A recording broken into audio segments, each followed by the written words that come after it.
Well, hello, my name is Terry Berger, East Cobb Realtor Neighborhood Specialist, and I'm really thankful that you're with me here whenever you're watching this video. This video was filmed in February of 2013. It's the result of months of research on my part to kind of gather data on what is actually happening in the East Cobb housing market when you stack it up 2012 versus 2011. It's great information for home sellers and great information for home buyers who are thinking about buying a home in East Cobb. But there's some ground rules we have to go over, so let's jump into those before we get started.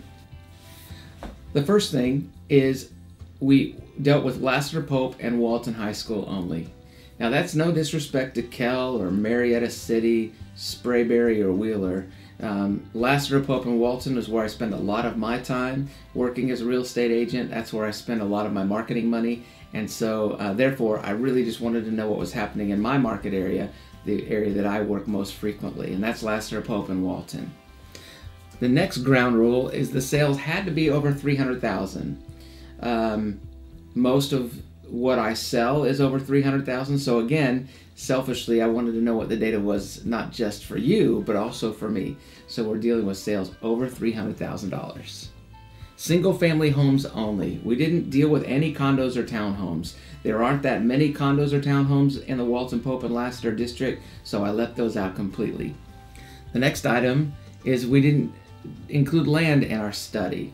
Land is a completely different market than single-family residential housing, so we left land out. I did, however, leave new construction in. There have been several new neighborhoods that have come out of the ground recently in East Cobb, so we decided to go ahead and leave the new construction in, even though it might skew the data one way or the other. The data was gathered from the First Multiple Listing Service, which is the Realtor database. So lastly, I'm not a statistician, and it's possible that I might have made a mistake. So it's not guaranteed information in any way, but it is good information, good general information, and I think there's enough of it for you to develop your own opinions about it. Okay, so let's just jump right in. The first thing I wanted to know is I wanted to know the number of sales by school zone. Real simple. You know, using our criteria, our ground rules that we set up earlier, how many homes are for sale in that particular school zone? So as you can see here, in the 300,000 and up market, Walton has 51%, Pope's 26%, and Lassiter is 23%.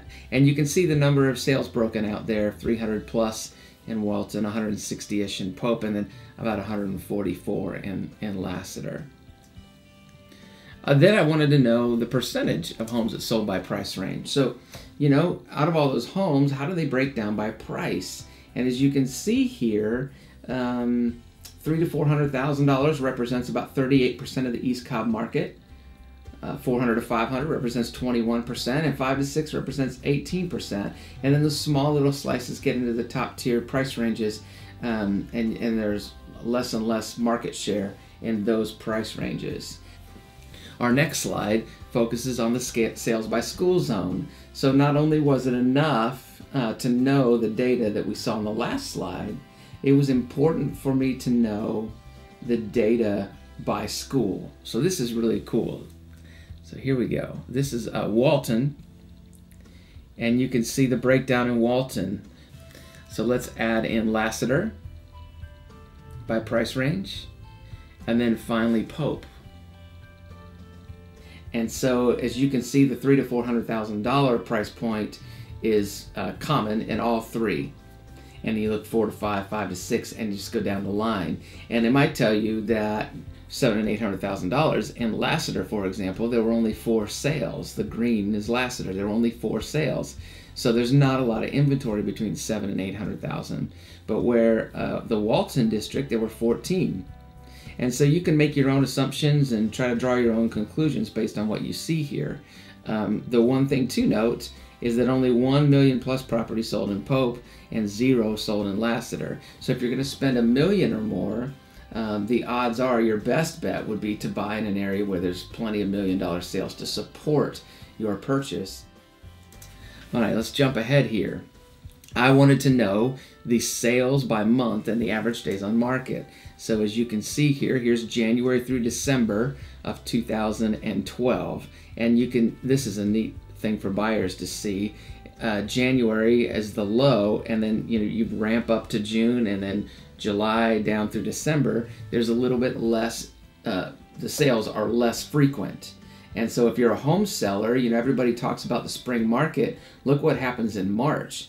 In March, things really start to ramp up, twice as many sales as in January, and it just goes up and peaks it in June and then falls back down.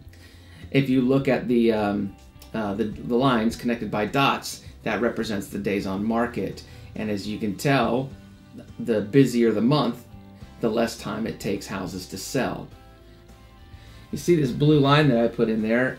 Myself, I really felt like the market was turning around in March of 2012 in East Cobb.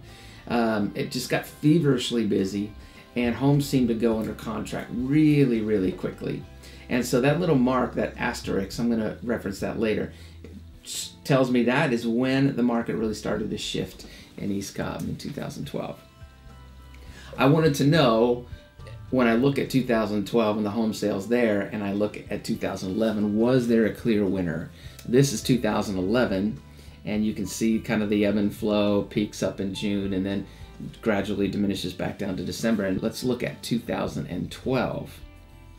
Now, if I have a magic calculator do its job, you can see that that yellow arrow is when I thought the market kicked in. If you look, you can see the green arrows mean an increase in the number of sales, and the red arrow means a decrease in the number of sales. This is a really fantastic chart. Was there a clear winner? I think there was. Things actually got better in 2012. Let's look by quarter. In the first quarter of 2012 versus 2011, you had two red arrows and then a flat in January. And so the final numbers tallied out to be 7% less home sales in 2012. But second quarter, in the second quarter, there was a 29% increase in the number of home sales year over year. That is huge. That is a significant boost in the right direction. Again, and it goes right with that yellow marker. March, I felt the feverish pitch of the market taking place, and then look at what happened 30 days later. You had significantly more home sales in April, May, and June was about even or down just a hair. Let's look at the third quarter. Third quarter was a little bit more modest. You had 4.5% increase in the number of home sales. And then this is what blew my mind. So in the fourth quarter, there were 43% more homes that sold than there were in 2011. That is some crazy numbers right there. The average sale price by school, I kind of wanted to know that. If a homeowner is wanting to sell or a buyer wants to buy, this is information they'd want to know, right? So let's look at Lassiter first. In Lassiter in 2011, the average sale price, $460,000 and some change, as you can see. There it is in 2012. And Lassiter was down 1.2% on the average sale price of all those homes that I collected. Let's look at Pope. In Pope, and in 2011, there's your figure, 2012, and that is an increase of about 1.7%. Not a huge gain, but a gain nonetheless. And then Lassiter, it wasn't a huge loss, but it was just a little bit of a loss. Let's look at Walton. So Walton, there's your average sale price in 2011, 2012, and Walton saw big gains of 8.7%. The takeaway from this would be, well, Walton is where I want to be, right? Is that where I want to be because they see faster appreciation? Well, I don't know. I mean, is it possible that the average sale price went up in Walton by a significant amount because there were $33 million sales in 2012, but in 2011 there were only 12? Certainly that would drive the average sale price up if everything else is the same. So be careful. While the average sale price, it looks like Walton had these big gains, they also had a big gain in a particular price point that would bring those averages up. All right, so here's some cool stuff to know. This is water cooler type stuff, if you live in East Cobb. So this is neat right here. The million plus market went from 12 sales in 2011 to 34 in 2012. Walton had 99% of those home sales. Only one home sale over $1 million sold outside of Walton, and that was in Pope. A seller's market has officially been declared in East Cobb by many real estate professionals, myself included. And here's why. Here's the big picture here. 24% of the East Cobb homes sold in less than 14 days. 29% of those sold for more than list price. So you have 1 out of 4 homes that actually did sell are selling in less than 2 weeks. And a third of those homes, well, 29%, are selling for more than list price. That means they typically will have multiple offers. If a home is selling for more than list price, it has multiple offers on it. That is the big stat that is the secret to buying a home in East Cobb. If you see something you like, you have to pounce on it. Don't wait, because it'll be gone in a matter of hours, sometimes a matter of days, but typically within 2 or 3 days, the nicest homes in whatever price range there are in Lassiter, Pope, and Walton will disappear in a matter of a day or so. Okay, the next little water cooler. The inventory is at a record low in East Cobb. There's not a lot out there. So those of you that are looking online, if you're a buyer, you might be frustrated by what you're seeing. If you're a serious buyer in East Cobb, you do not want that property to make it to the weekend, because then more than likely, if it's a pristine home, nice yard, nice driveway, finished basement, whatever, it could be gone. The home sales in East Cobb are up 10% in 2012 versus 2011. That's good news. And the number of listings in 2012 was down 10%. So you can see this inventory problem. Home sales are up. That means demand is higher. Inventory is low. That means supply is lower.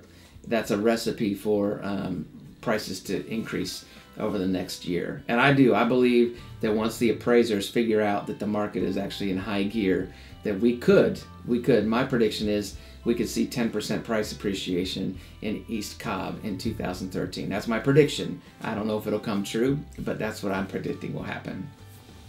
Well, that's all I have, guys.